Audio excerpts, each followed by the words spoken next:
Bonjour à tous et merci de nous rejoindre pour ce journal. Voici l'actualité de ce vendredi matin. Alors qu'ils étaient sur le retour de leur ascension du Mont Blanc, 3 alpinistes sont décédés ce jeudi.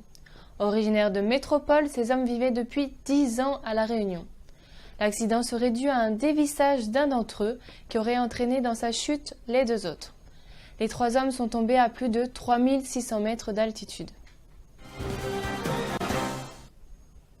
Une modification de la circulation du boulevard Lancastel a commencé depuis le 16 juillet.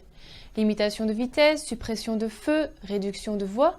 Pendant 3 mois, la Direction régionale des routes va mener un test pour fluidifier la circulation dans le sens Barachois-Saint-Denis en direction de l'Est, en vue de futurs travaux de renforcement de la chaussée. Alexandre Fontaine. Pour venir travailler, c'est super chiant. Ça nous donne beaucoup d'embouteillages. Le piéton aussi, et juste que le feu est plus long. Pourquoi fermer ce 3 voies-là au lieu que 2 ?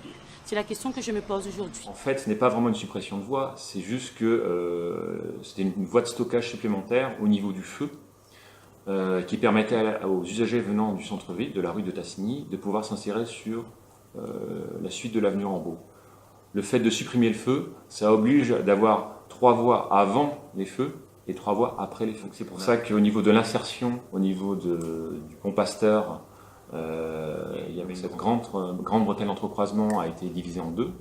Ça permet aux gens sortant de Saint-Denis de pouvoir s'insérer sans avoir un céder le passage ou un stop. Réduction de la limitation de vitesse de 70 km/h à 50 km/h sur cette section-là. Et les feux se mettent au rouge uniquement lorsqu'il y a des piétons qui souhaitent traverser la RN2 et l'avenue de Tassigny. Une interdiction du dépassement des poids lourds par la voie de gauche. Là, chacun va rester dans sa voie, mais je pense qu'il y aura moins d'embrouilles.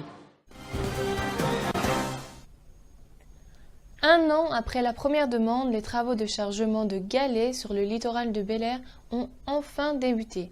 Commencés ce mardi, ils dureront 5 semaines. En effet, après les fortes houles subies, le but est avant tout de sécuriser le littoral. Prisca Bigot était sur place.